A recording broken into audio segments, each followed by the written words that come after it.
down your baby and pick up a beer. Dad Jokes is back with a brand new episode. I'm Jerry, joined here by Brandon, and this is the podcast of two first-time dads going through the journey of fatherhood with all of you listening. And Brandon, I don't have a beer in my hand, but I do have a Manhattan tonight, so it's going to be a good night. Are you drinking anything over there, or are you just kind of laying low? Yeah, I have a acai grape-flavored fruity water from Sam's Club. Wow, that's delicious. Definitely not as good as my Manhattan that I just made. I'll throw that out there. So Brandon, what's been going on, man? It seems like, I mean, we just saw each other yesterday at work, but it seems like a lot has happened, at least in my household, in just the few hours that we've been apart. So what's been going on with you? It's been a very interesting week, but I'm going to start off with a dad joke, Jerry, because I want to get this off. Okay, so, I got a good one today. I'm gonna hit you. Do you want to go first, or you want me to go first? But I'm just letting you know, because you better come with some fire, because I have a good one. I got the bar high. I feel good about mine. This better not suck for you. But Jerry, I was surprised to find that Elon Musk was born in South Africa. Personally, I thought he'd be from Madagascar. Nice. Madagascar. Madagascar. And I know you love Elon Musk. Yeah, we all know I have feelings on Elon Musk. That was all right. Mine's definitely better than You that. and the board of Twitter. Yeah, exactly. I should be on that board. My feelings on Elon Musk, but we won't go there today. But I liked it. I mean, it was topical. I actually think I had an Elon Musk joke way back early. You in did. One of the first few episodes, so I can't get mad at you for using one as well. So, but Brandon, dad joke aside, secondary dad joke, because mine's definitely going to be the primary today. What's been going on in the Banks household this past week? You better live up to the hype. So the first part of the week, as I mentioned last week, my parents, who are the primary people who kind of watch Bryce on a daily basis, are on it feels like a month and a half long trip, but it's about a 3-week trip, which is coming to an end this week actually. They'll be back on Tuesday. But so for the first part of this week, Bryce spent a few days with his Kiki, who is Kelsey's mom. That's her nickname. I gotta ask Brandon, how did that come up? Like, where's Kiki come from? I've never asked you that. You asking the wrong person. So you don't know? Okay, I didn't know if it was like a name thing or. No, you know, like this generation of grandmothers don't like being called like grandma. It makes them feel old. So I'm pretty sure that it just like, I mean, her first name's Kelly. So wait, hey, what I'm hearing is you're nicer than me, because my mom said she hates Granny, so I only call her Granny around Peyton. I say, hey, it's Granny. So you're just nicer than my mom wanted to be called Granny. I feel like everyone. This is a sidebar. I feel like grandparents can be called whatever they ask. Like I'll do that. I'm good with it. But then you get like the aunts and uncles that want very specific names on what they're gonna be called. I'm like, nah, I'm out. That's gonna be tough. My sister said she wanted to be called BB. BB. She tells like a bunch of little. It's not like unusual. She tells a bunch of little kids that's her like nickname. Did Jay want to be called Brandon's brother? Have their name. Is that what Jay wanted? No, he did not want to be called what he's in your phone as. Yes, my phone as Brandon's brother. So, all right, Jay. Well, I guess we won't let Bryce call you Brandon's brother. Although that'd be pretty great. Yeah, Jared's gonna let you. But overall, so he spent a few days with his grandma on his mom's side, Kiki. And then I spent the day with him on Thursday, and Kelsey did on Friday. He's going to spend the first couple of days of this week with me. It's been really cool being able to hang out with him during the day. It's not like a weekend where we're trying to also cram in a couple, like pretty much doing everything else you would normally do because the couple of days you have off. So that's been fun. But my parents, I've already talked to them. They will be flying in and getting in Tuesday morning, and they're heading directly to my house from the airport because they FaceTime with Bryce every day, but they miss him. So he has that coming up. Beyond that, he developed. He's always had like dry skin around his elbows, random. Like bouts of dry skin on his face, on his cheeks. He had a rash that kind of flared up and was raised on Friday morning. So Kelsey ran him to the doctor real quick. They actually think he may have eczema. So we got some cream for it. We thought it could be have something to do with the rash he has kind of around like his like penis area. That really it started to get better than it had. So we got like steroid cream or something like that to go on it. That's starting to seem like it's taking a turn for the better. But we're kind of fighting that off a little bit, and we're ultimately trying to determine if he does have eczema. He's been sleeping a lot better at night. We just put him down actually about an hour and a half ago, and then I'm jumping on the recording because I'm saying he's sleeping better, but he woke up like 20 minutes before we started recording. I'm going to put him right back down. So he's in the crib, which has allowed Kelsey and I, like I mentioned last week, to hang out a little bit more at night, which is great.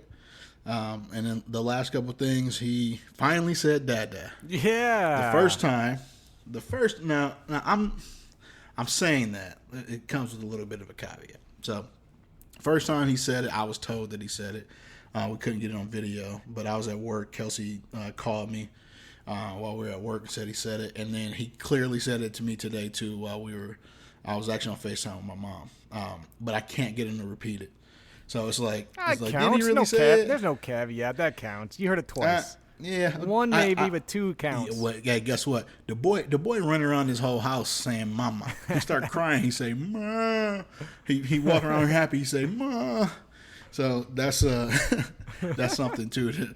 I want that to be dad too. And then the last thing, he is pulling himself up to stand on everything, and that's graduated to like doing like a side like scoot. So he's using the couch, and then he can get from one end of the couch almost to the other. You know what they say that is, up. Brandon? That's a precursor to walking.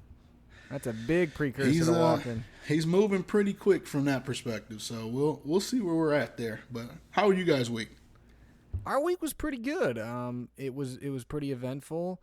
I believe the last time we recorded, that night ended up being just a really bad night. Like, she woke up a bunch of times, was tough to get back down, and I was like, oh great, here we go. She's in a leap or something's going on, and we're going to have all these problems. But then the next night, she slept through the night, which hadn't happened in months, 3-4 months. And we had 3 or 4 straight nights of her sleeping through the night, which was fantastic. And then last night, she woke up in the middle of the night. So she broke the streak, but it's been really nice from a sleeping perspective. Today will be interesting. We had family pictures, and I mean family pictures, I mean the whole family, Brandon. We had my sister and my brother-in-law in from Texas. We had my brother in from Seattle. I mean, we had the whole family there for these pictures, and they kept changing times because of the weather. And so she only got one nap. That throws a nap time off. Yeah, she only got one nap, and then we drove home, and it was like 6-ish, and she slept the whole way home. So then we're like, great, now she slept from like 6 to 7, and she normally goes to bed around 8 to 8:30, but we're like, she just slept for an hour. So I think Macy's trying to put her down right now. We'll see how tonight goes. But the good news is she was horrible this morning. And it's kind of like when we took 6 months pictures, it was almost a mirror image of that day. She was horrible before, just like one of the worst moods she's been in a long time, crying for no reason, screaming her head off. And then she was just great during pictures, smiling. The photographer's like, she's so good looking at the camera. I mean, she's just got a thing for pictures because apparently she's a little. She performs in the moment. Yeah, she's a little attention hog or something. I don't know, but it went well once we got out of the house. This morning was rough, but that was good.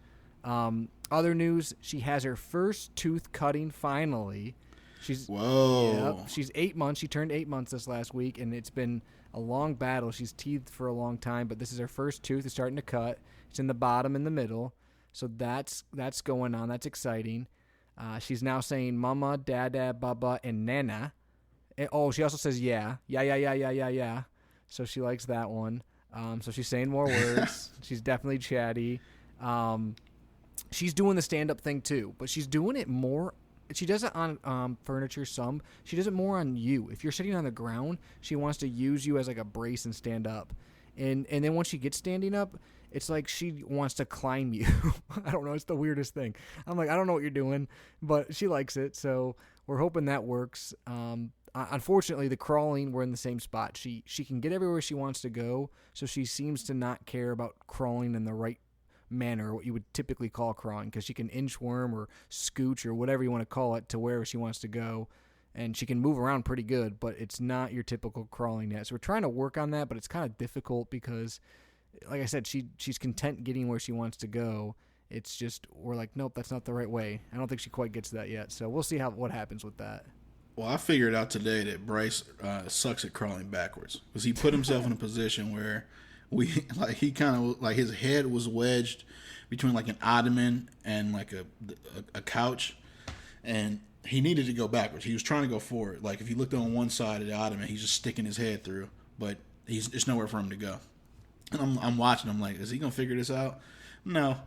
He like whined for a little bit and then figured out how he could sit and then maneuver to go forward the other way, which was pretty funny. But he started off crawling backwards way back like 2 months ago, and he seems like he's forgotten how to do it. It's kind of funny. Nice. We've also started giving Peyton some more like real food, less like purees or like chopped up types foods.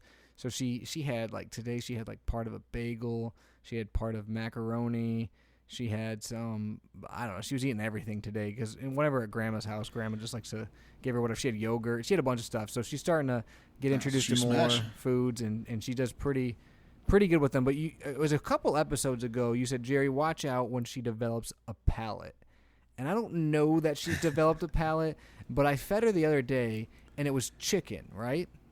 And I'm trying to feed her chicken, and she's just got no interest. She's not mad. She's just not interested. So I'm like, okay, fine. I'll put some banana with it, right? I'll mix it with it. She won't know the difference. It'll taste like banana. She loves bananas. I mean, it's a great combination. Well, she likes bananas. I don't know.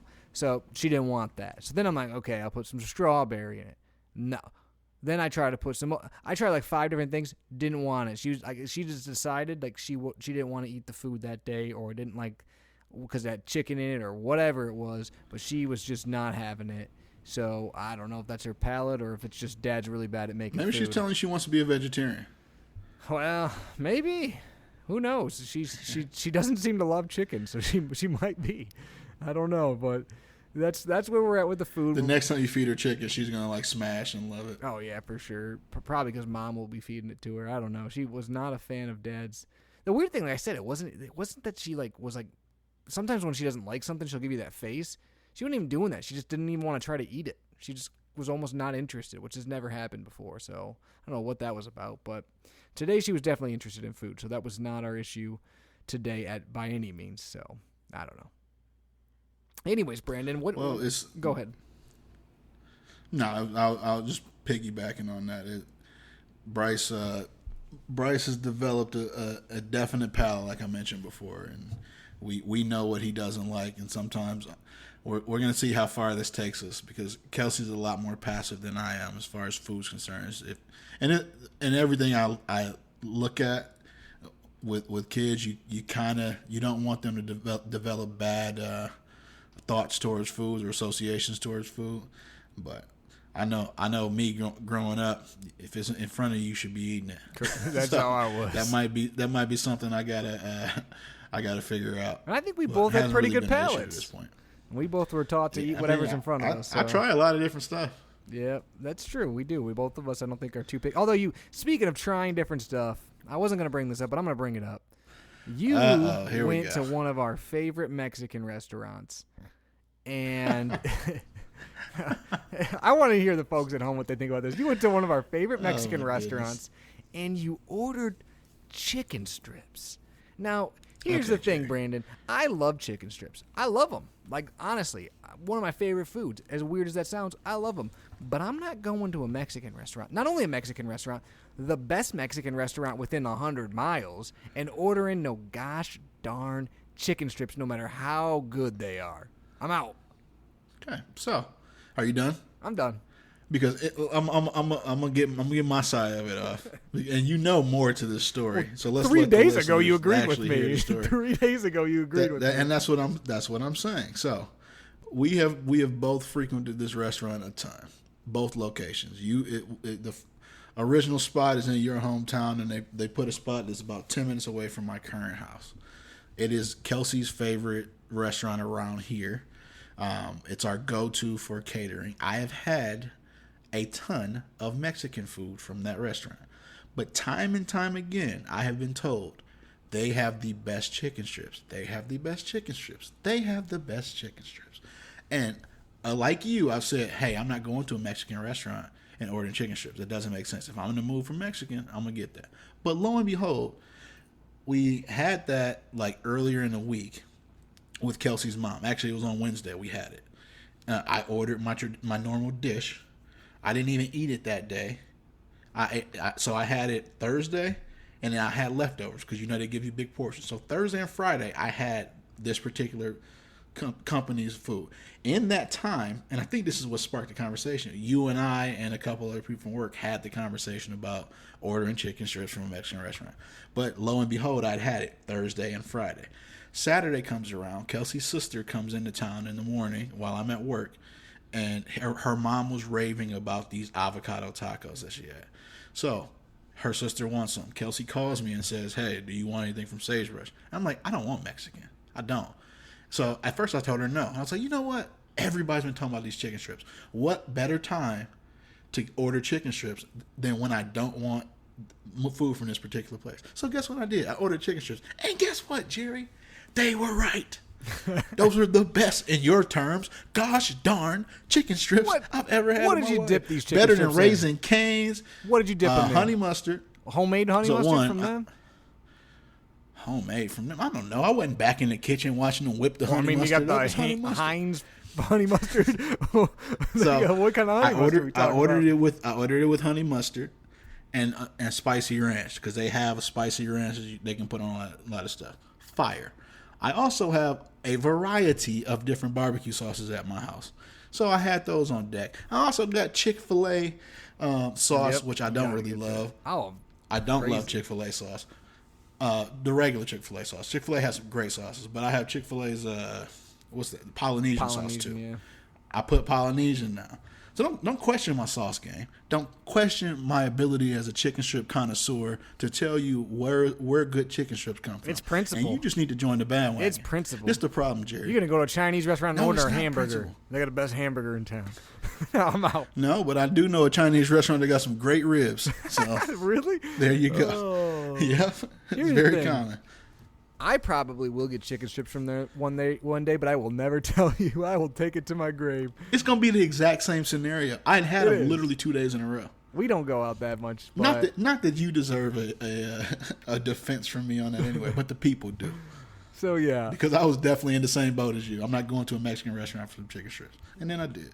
Oh God, Brandon, I don't even know how we got onto this. I'm just glad that we've aired it out. We start talking about Peyton and Bryce's palate, yep, and you can't help yourself because you're so triggered by the fact that people could order chicken strips from a Mexican restaurant. Let's get off pallets and let's get on baby gear, Brandon. You got a piece of baby gear that you want to rant about, I think. So let's hear you rant about. Get off my rant. Get on your rant with this piece of baby gear. Okay, so this is my issue, Jerry, And beggars can't be choosers. We had a diaper party, and we received a ton of diapers to the point where this is the first time, like literally, throughout Bryce's entire life, I have not purchased I purchased newborn diapers because we didn't ask for newborn diapers. We didn't get newborn diapers.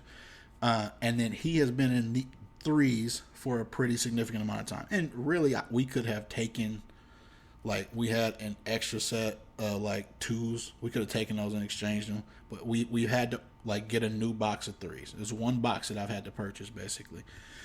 It's a blessing. We've had a bunch of different variety of diapers. So what this allows us to do is judge diapers side by side. And hopefully this company doesn't present us with a sponsorship opportunity later on. But I'm just going to throw it out there. Love's diapers are straight trash, homie. Like, I wouldn't put them on my... Let me not say this because they were provided and they're free, so we're using with what love. we got. They were provided with love. But boy, oh boy, are those the worst diapers I have ever seen in my life. They don't stick well. They don't like you can just tell the difference in the quality. Give me Huggies, give me Kirkland brand. I know you love Pampers.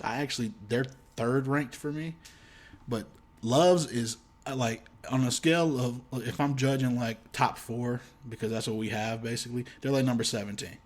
They suck. Well, honestly, that's my piece of baby gear. Don't buy Love's diapers. Honestly, I'm kind of Avoid in the the same. purple box. I'm in the same boat as you, but since Peyton's kind of got out of 1s and she's been in 2s, we haven't really had much of issues with Pampers, Huggies. We use like Kirkland brand. I think we've used some Meyer brands. We've honestly had it pretty good since I don't really have a favorite over one or the other. I hate the ones that the things fold in, the whatever you want to call it, the sticky part. But other than that, we haven't had an issue. I will say, though, we have some boxes of Loves. I have not opened those. So maybe. Because even the box is trash, hey, bro. I got friends having diaper parties coming up. Maybe I'll just bring those boxes. Re-gift the Loves. Dude, that's the thing. Somehow in my soul, I knew that those were the worst diapers. So I shouldn't even say this. But like those are the diapers. We were running low. We had a box of like 156 Pampers grandma. And a box of like 100 and 140 Loves. Guess where those Loves went? My parents ran out of diapers. Yep, give them to grandma. Threw them boys over to their house. Give them to I grandma. didn't want Let to them deal with it. I like it. Yeah, it was trash, but it was trash by me. But I just told him myself. They definitely got the Love stuff. That's awesome. But every time he comes home, and I was thinking like, what is this crap? It's built out of like paper you print stuff on. 8 by 11. Currency paper.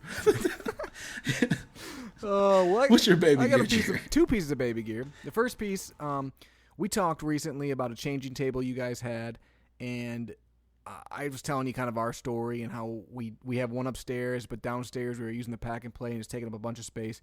Long story short, we went on Facebook Marketplace, found one similar to what you guys use that was very affordable on Facebook Marketplace.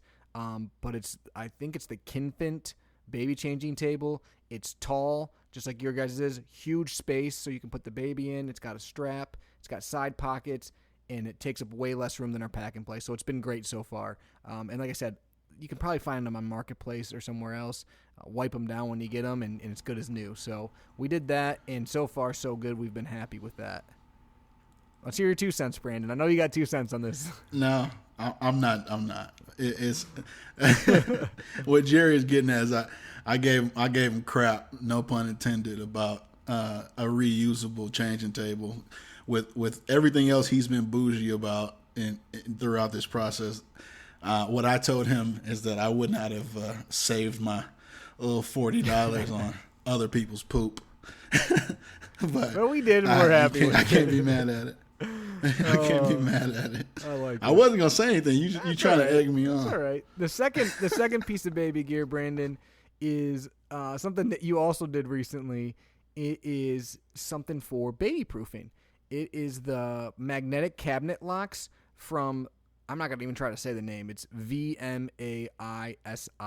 You can get them on Amazon. It's highly rated. Vamisi. Yeah, once you figure out how to install them, it's pretty easy. But I will tell you, Brandon, I installed them on some cabinets. We did some of the locks. Pretty easy to install. It uses like the 3M sticky material, so you're not screwing into anything. They have a short video that shows you how to do it. They work good. The issue is I've already tried to get into a cabinet for something and gotten mad because you need the little key.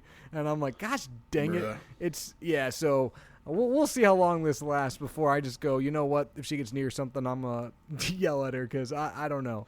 I'm already annoyed. I'm dragging my feet until he started walking. Because I feel like he's within our eyesight at all times anyway in that regard. And it's exactly the reason you just mentioned. I don't feel, because I know me, and I open and close things hard.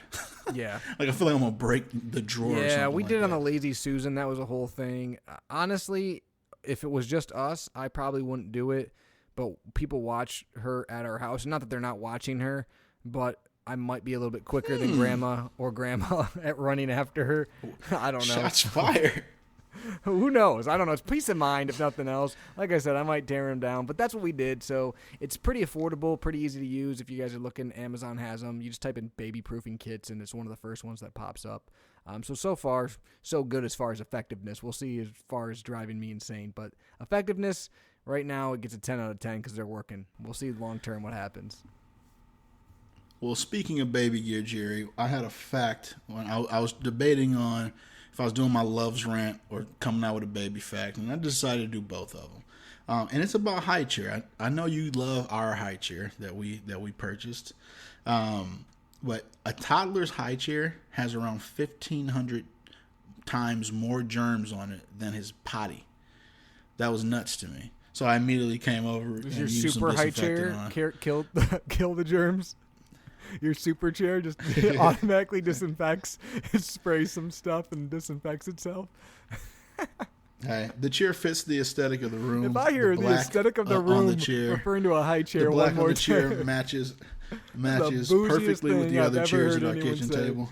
He can pull it directly up to the table, and it's perfect. No, so aesthetic. it's like the number one high chair in America. Hey, I will tell you, the first time you said aesthetic in the high chair, and the next day Macy listened to our podcast, and she said Brandon did not mention aesthetic when talking about a high chair. So she called you out on it. Did. The aesthetic matters. Yeah, okay. So we'll skip right by that. We'll get into what we're going to talk about today, Brandon. And today's kind of a deep message. I don't know. I guess that's the way I would put it. But basically, we're talking about core values and what core values we want to instill into our children and why they're important to us. So maybe it's having good aesthetic taste in furniture. I don't know. But we're going to get into the core values and then how we can maybe get those values instilled into them at a younger age. So, Brandon, I'll let you kick it off. Kind of what is top on your list? If you said, hey, this is one of the top things that I want to instill into Bryce. So, before that, just in case anybody who's listening has a question on what at least me I'm defining as core values, it's traits or quality that are not just worthwhile. They represent an individual or organization's highest priorities. The way I kind of look at this as well, if you or I are starting a business, like what type of people are we looking for? Basically what is built innately in this human that kind of makes them go. And from a kid perspective, it's almost like what are we establishing with them so they can go out and live life and be productive humans, and we'll kind of get into like the particulars of it, but you have the responsibility as a parent to really mold a child, and these steps are key in making sure that they go out and are productive members of society. So number one for me, let me not say number one, but something that's close to the top of the list is respect and consideration of others. I kind of put a tagline on here, like people are different than you, will have different points of view. It's okay. For me, this is something that can be taught a few different ways. What's most important is the example that adults around them set, like how I speak to Kelsey, how I speak to Bryce and any future siblings, and those around like me will go a long way in laying their foundation of respect for others. I think it's really important to, as much as possible, expose your child to other children and people of different walks of life. Obviously, you have to filter that, but as they grow up, their ability to relate to all different people will not only take them far, but it'll make them a better and kinder human. That allows them to basically grow into respecting different people's opinions as they grow up, which I think we can use a little more of, at least in the world we live in today. Yeah. So that's high on my list. Yeah, respect was definitely high on my list too. That's something that I grew up, with, and it was instilled into me at a young age. But just kind of like what you said, Brandon, respect is something that you can give everyone without them having to earn it, at least initially. Yes, over time, someone can lose that, but everyone should have your respect, at least from the get, in my opinion. You should respect every single person, so that is something that I would definitely try to teach Peyton. Also high on my list. Well, that also ties into kindness too. Like Yeah. I kind of group those together because it's like maintaining the kindness will help children later in life. You can de-escalate situations, and it just respecting others, being kind to people. Those are the to the core some of the most important things that I want Bryce to have. Yeah, you should be a kind person. Nobody should not be a kind person. I think we all agree on that. Another one, or one that's high on my list, Brandon. This is a word that's lately really been sitting with me. I think just I look around the world and I look at some people we work with or that walk through my life, and it's a word that I think a lot of people have forgotten or don't take to heart, and that word is accountability. I feel like there's so many people that don't want to take accountability for their actions or for when things happen. It's a lot of excuses. It's a lot of pointing fingers. It's a lot of circumstance. And I really want Peyton to just be able to take accountability for what she does, both good and bad. And it's okay to make mistakes. It's okay sometimes to be wrong, but you have to recognize that. Otherwise, there's no growth. If it's always pointing fingers, you're not growing as a person. You're not getting better. And I really think accountability is something that we're lacking in the world today. So I want her to have a good foundation of that from a young age. And that's something that even as a young child, you can have. You can have accountability because you're going to make lots of mistakes as a little kid. But knowing that that's okay and knowing that you take responsibility for those is something that's important to me, at least. Yeah, I would almost group that like I have a responsibility as one of mine, and to me they go hand in hand. It's almost two sides of the same coin. If you look at, and the way I kind of looked at this exercise is, who do I consider successful people around me? And success isn't necessarily just based on like a monetary thing, but like who do I feel like is emotionally intelligent? Who do I feel like is in a good place in life? Who feels like they are in a good place in life? And you hit the nail on the head. Dad jokes drinking game. Where I haven't brought that out in a while either. It's been a minute. But it's like the people I feel like who are the most successful are self-aware, which I think accountability comes into play there. You mentioned not making excuses. You know, that's one of my big things as well. But it's being dependable, it's being reliable, and ways you can kind of do that or exercises I kind of look at as we raise our kids in accountability or responsibility. You can like encourage your child early on to like carry their bag. Remember to put like their coat on, make them responsible for it, or putting things away as they use it. This can help lead to other tasks as they get older. And then under that same umbrella, it's our responsibility to talk to them about finances as well. So accountability, responsibility, and I know you and I are going to have some overlap kind of between our list. I kind of look at those kind of the same way. So that would be my number 2. Yeah, no, I think a lot of these do kind of overlap. Along those same lines, again, a different one, but one that I would probably put together is kind of hard work and determination. And I think that is something that is important. You know, if you look at a characteristic, when I think of core values, I think if you were describing a person to someone who never met him before, and you were to say 4 or 5 words, those are what their core values are. Kind person, hard worker, would do anything, give his shirt off his back, those type of descriptions. And I think, you know, a hard worker or someone who's determined, that type of person people love to be around. And they can accomplish a lot, not just professionally, but in their personal lives, and just, you know, typically are happier because most things in life, it's the old saying, Brandon, if it was easy, everyone would do it. The good things in life usually are hard. So if you want good things in life, you have to do hard work. And that's why you need to show your kids that. So even if we're in good financial situations or we're able to provide our kids lots of things that maybe we didn't have when we were growing up, I don't want to hand them all to them.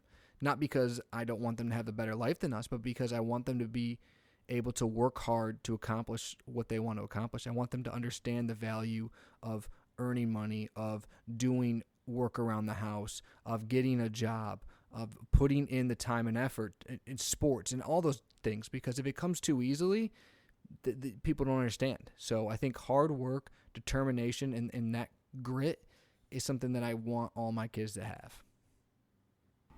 Completely agree. That was actually the next one on our list. This is probably one we could have consulted about before the show, but I have it as perseverance, and my little tagline is "It's okay to fail, just don't quit."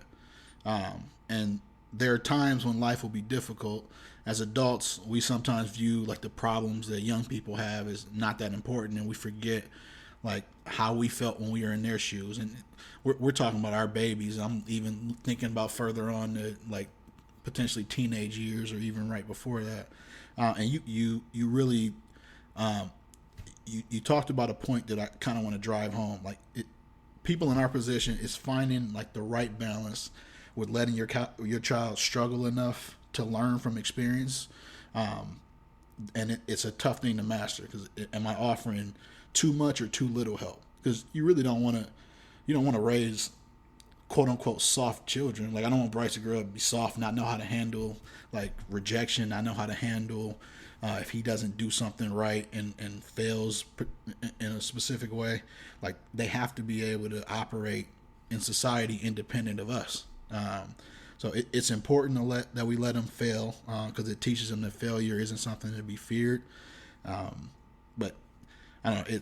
That actually might be my number one if I'm ranking them, because I think that the trickle effect of that as your core value is something that can drive you the furthest of everything that we're talking about. Yeah, and I think us working together gives us kind of an inside look. But I know that you're a person that works very hard, and you have that instilled in you, so it's important to you. And I'd like to think that I work hard as well. And so we both have seen the value of having to work hard for things and seen it pay off, both, like I said, in our personal and professional lives.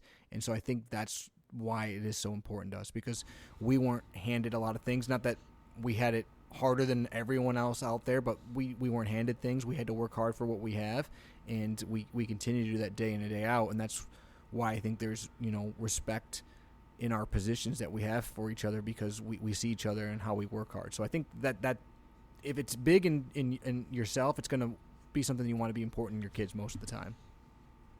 Yeah, and my thought process in this is like what are ways that we can instill this stuff like in our kids? And to me it's through you put tasks in front of them that, I mean, you start off small, but I mean, reward, if you have the ability to reward your kids for their hard work, that you can be the first example of this to them. Don't just give stuff to them, make them work for it. But when they do, it may not just be a pat on the back. It may be something that they get additionally. And it's kind of finding that balance. And you and I are young dads in it, but that's how I see it basically practiced from a fatherhood perspective. Well, a lot of times the when you're doing hard work for something, the reward itself is what you're working towards.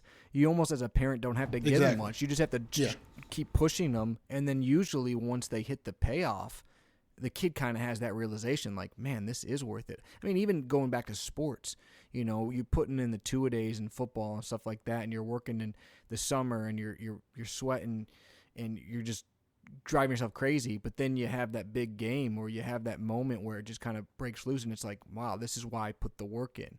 And then as a parent, like I said, you just got to get them to that point where they can have that realization, because then they'll figure it out themselves. But like you said, put them in positions and and also leading by example, showing them that, like, hey, I'm going to put in the hard work too. Exactly. Simple things like doing stuff around the house. I think sometimes it's important to do things around the house, even if you could hire them out, because it's like, hey, I need to show them, like, this is the value of hard work, of doing things yourself, and then, the satisfaction of completing a task that you did yourself. So I think that you're, that's all important. Exactly. My next one is honesty and integrity. I ran across a quote in researching this from Mark Twain. If you tell the truth, you don't have to remember anything. I think you and I both know people who could live by that example. Most kids developmentally go through a phase of lying. That's probably going to drive me nuts. but laying the foundation of honesty before like that stage should help significantly. So from a parental standpoint, it may be making consequences more severe for lying as compared to admitting a mistake. Don't necessarily, especially in the beginning, punish for telling the truth. And those are ways that you can help instill that. But I mean, it's important to go through life and be known as someone with integrity. If you say you're going to do something, people believe that it's going to get done. Yeah, that honesty was the next one on my list. I mean, that's a huge one. Like you said, I have such little tolerance for lies, and it's going to be hard because kids do lie. They do. But you want your kid to be honest. You want them to understand that, hey, again, it comes back to accountability. If you're honest, even if it's a mistake, you take accountability for your actions, and then you're able to move forward. So that's huge. Honesty is definitely a big one. This is going to be the toughest one for me because because you can have a child make a mistake or do something wrong, and then they tell you the truth about it, and you have to, in real time, acknowledge what they did wrong, but not get upset because and I'm not saying this is the exact way to do it, but it's almost the way I envision it right now. If you're telling me the truth, we can work through the mistake that was made as long as you're truthful about it. And I know kind of the way I'm wired. Some things are just reactionary, and it's learning that patience that's going to be key to instill something like this. Yeah, that will be hard because you're gonna have one of those "what in the heck were you thinking" type of moments, but you still gotta kind of take a step back and realize what's the bigger picture. What are you trying to hit home in that dad moment? Yeah, so. and I was a little liar as a kid too. All kids lie to a degree. Let's be honest. It's. Oh man! But there's different levels to it. We all know this. There's the I don't want to say the normal lying, but there's normal kid lying, and there's the kids that were in the neighborhood that were just, you're like, man, what are their parents doing? Because their kid just be saying some. Well, crazy that's the stuff. problem. I feel like my lies were believable. I feel like I learned how to lie. Like to this day, my dad always talks about how we'd have like takeout, like that we bring home. My favorite thing were hot wings, and like him and I ordered the same thing. I'd go all up in his food, eat a chicken wing. He'd come out and ask me, hey, and this is like minor level, but yo, did you eat my? I knew how many wings I had. Did you eat my? Nope, I ain't eat it. Nah. Meanwhile, finger smelling like Kookaburra sauce from Outback Steakhouse. That was definitely something I had to work on. Nice. My hope my dad ain't listening. Exactly. He gonna whoop you. The last one on my list, Brandon, and I don't know if I'd call this a core trait, but I would just say like a core value or what I want instilled into my kids is just faith in general. I think having a strong presence with God and having their faith be strong and knowing a relationship, whether it's through the church, through books, through experiences, that's very important to me. I want their faith to be strong. I want it to grow naturally and kind of on their own schedule in their own way. But I want to show them the importance of faith, and that's something that you can definitely do as a parent. The way you act, what you teach, how you teach, the books you keep, what you do in your spare time, all that kind of stuff kind of goes back to that. And I think, when you think about faith, that's kind of a whole section or genre of values. And a lot of times when I think of what my core values are, they all come back to faith. So that's kind of a big one for us. And I know that looks different to everyone else. Sometimes it's controversial, but I know that, when I think of faith, I don't think of religion. I think of, God, and I think of doing things the right way, and I think of treating people the right way. Like you said, respect, kindness, love, all those types of things. So that's what I think of when I think of faith. I mean, when you're talking about faith, one thing as parents that you got to realize, it's not just faith is everything, but your kids are watching. And growing up the way I did in a very, very faith-based household, you hear stories as you get older about people who have falling in and out or falling completely out of religion, and a lot of it is based on hypocrisy. And you mentioned basically being the example to your kids as establishing this as a core value, and that's where it all starts. Your walk. If there's anyone who's going to know what's going on from a faith-based walk perspective, it's the people in your household, and being that example that you want your kids to be is key. I can tell you, growing up, I'd hear all these. As I got older, like I'm talking high school, you hear about people dealing with the hypocrisy of religion and how it impacted them, and it was just not something I could relate to. Like I remember my mom waking up daily, praying in the morning. I could hear her from my room praying for us, praying for our family, praying for our friends, and then the walk that she walks to this day is the same that I saw completely growing up, and my dad was the same way. So it's just you always have to be aware that even if you don't see them watching, your kids can hear. Your kids are watching you as well. My last thing is manners and the importance of saying I'm sorry. As young children get older, they become like highly aware of like territory and property. Life is going to be a lot easier for them if they can understand how to share comfortably. A good way of like encouraging sharing specifically is like board games. You have to wait, take your turn, things like that. Or from a female perspective, one thing I saw, let me not say from a female perspective, but tea parties is something that like it's common with little girls. Little boys can play it too, but it'll teach you kind of the art of sharing. And then, I mean, the importance of saying I'm sorry, that'll probably be as Bryce hits like age 4 and 5, the way I kind of envision it. But not only understanding that you are sorry for something, but why you need to apologize is something that I don't think enough people actually have or realize. But as you get older and start establishing relationships, if that's something that, and it comes back to your accountability point, that's really all it is. It's holding yourself accountable, admitting that you were wrong, and moving forward. And that's something that is key to life in general.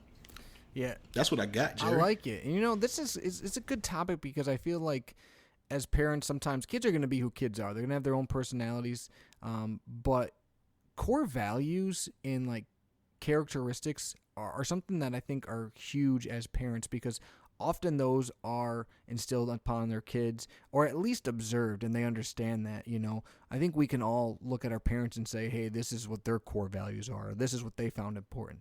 So if you can not only, think they're important, but teach them as important and live by them, then your kids will see them and probably have them be important to them too. So it's definitely something that you need to not just think about every once in a while, but almost daily, because kids are watching and they're gonna know. And this bad part is you could for 100 straight days say one thing and do one thing, and then have one bad day, and that's the day the kid remembers. Like, oh well, Dad says this, but then he did that. And like you said, your parents walking that line and kind of always doing what they said, that stuck with you. Whereas other kids saw the hypocrisy in people that didn't. So again, it's important to have core values, stick by your core values, so that way your kids see them as well. Yeah, the last thing I really want to say on this is, one thing this made me question in myself is, if you walked up to someone who knows me, would they be able to pick my top 3 core values based on how I act on a daily basis? Would you be able to pick my top 5 core values?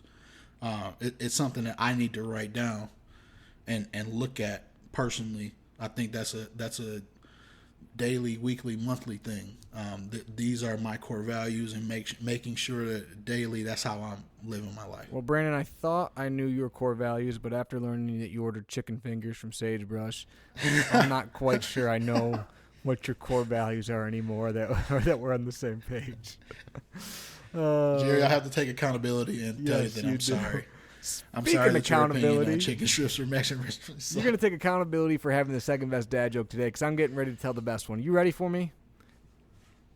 Well, I'm waiting with bated breath. Well, a couple things on this, Brandon. One, There was a lot of news for those out there that are comic book fans about Marvel over the weekend. I don't know if you heard about this, Brandon, but a lot of news about a bunch of films coming out, some of which, and I like the Marvel films, I watch them, but I'm not like really deep into them. So there's some movies they announced that I don't even know what they're about, like Thunderbolts or something. I don't know what that's about, but I heard there's a couple Avenger movies coming out. So we're gonna do an Avengers Marvel type of joke here. You ready for it?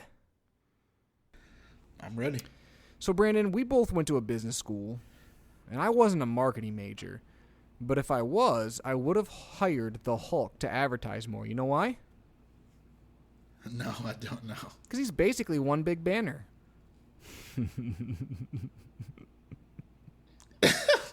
That's great, dude. Bruce Banner, and he's big. Okay, Hulk, I know. That's great. That is awesome. The Hulk, he's big, giant, and this is Bruce Banner. That's funny, and it's topical. You know how this would have been better if I hadn't heard about it 45 minutes ago and was told how amazing this joke was going to be, when it really was. It was a solid, that is a good well joke. thought out topical That is a joke. good joke. I think it went over your head. That you pull I think it went over your head. I think it went over your head. It was such a surface level joke. It couldn't have went over my head. It's a dad joke. That's the whole point of having it be surface level. It didn't even make it over my head. It was supposed to be surface level. I like it. Chest level. It went through me is what happened. Oh, well, checkmate, because you just got beat. Anyways, I don't think so. Actually. All right. Well, I like Madagascar is a lot Elon more topical Musk with Elon Musk. Madagascar. You can say it slower all you want. It's not better.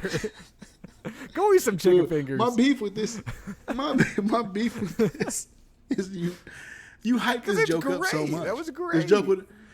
This joke may have been fine by itself. No, it wasn't great. It was. Go tell it to Macy and judge her reaction. 7.8. She's not a Marvel fan. Is this the Barstool Pizza scale? I don't know, but 7. I like that 8. though. That's actually a good score. 7.8. Anyways, get us out of here, Jerry. If you haven't liked our stuff, like our stuff. If you haven't told your friends, tell your friends. Listen to our podcast. Tell everyone why we're great. Leave comments. We love to hear from each and every one of you. But until next time, when I beat Brandon at yet another dad joke, I'm Jerry, and you've been listening, as always, to Dad Jokes.